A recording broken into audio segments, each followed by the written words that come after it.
Well, whether you know him from the show Good Eats or the countless other food shows he has appeared on, Alton Brown is a household name for sure. But you can see him live at the Tanger Center. He's going to be there this Wednesday with his Alton Brown Live Beyond the Eat show. I caught up with him today to get us a preview.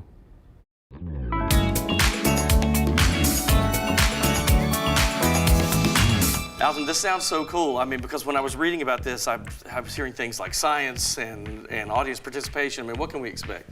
It's a culinary variety show. And variety shows, if you watched, Sonny and Cher in the 70s, you got to have some music, which we do. My band's going to do some of our food songs, holiday food songs, destined to be classics. There is comedy, hopefully. It's never comedy until they laugh, so you never know on any given night. There's a lot of audience participation. We actually play an entire game show in the middle of this show with people from the audience. And as is always the case with us, there is a very large, very unusual, potentially dangerous culinary demonstration. And there's also some gambling. What? In this show, yeah. Well, now you Although got it's me. family-friendly gambling. Well, that's good. Yeah. Well, now you have me. You have to bet your taste buds, not your money.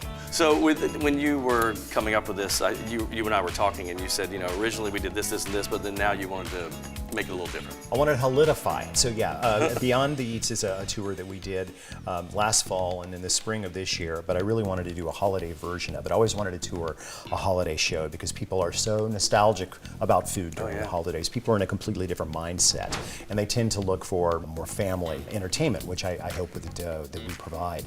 So I just always wanted to do that for myself. So we took the Beyond the Eats show and holidified it so that now it's what we call the holiday variant, which I thought was hilarious. The holiday variant. I think it's hilarious. And there's no cure for the holiday variant. There's no cure for the holiday variant. Absolutely. You just got to write it out. And with so what I think is interesting for people to know here is that you're kind of building this show here. Yeah, it's we're like a building it debut for the first time here in Greensboro at this wonderful theater. It's really nice to do it in a nice new theater where everything works, because that's not always the way it is.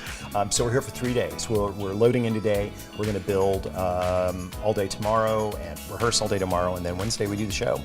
This is perfect. Thank you so much for taking time out. We'll see if it's perfect. Depends on how well we rehearse things. You may see some interesting things happen in Greensboro. Perfect.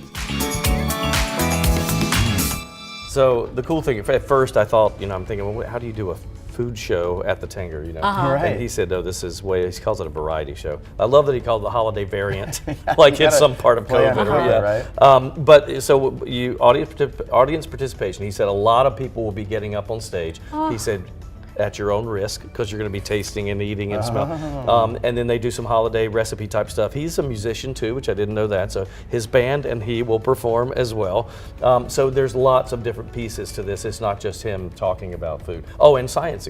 I do food science experiments. I think when he first started out, he had a show that involved a lot of science experiments and things like that. Because he is a legend when it comes to Food Network. He's hosted so many shows. Cutthroat Kitchen is one that I'm a really big fan of. So that's so cool you got to speak with him today. He said that he started out, believe it or not, as a news photographer. So he did what we did. We were talking about gear because he was in the 80s, and I started at the end of the 80s. And he shot for a while, and then he decided to redefine himself in the 90s. He went back to culinary school. He said, I watch TV. TV needs food shows. And he said everybody laughed at him. And look at him now. He's like the star of Food Network. The king, right? Yeah. Wednesday. We'll be back.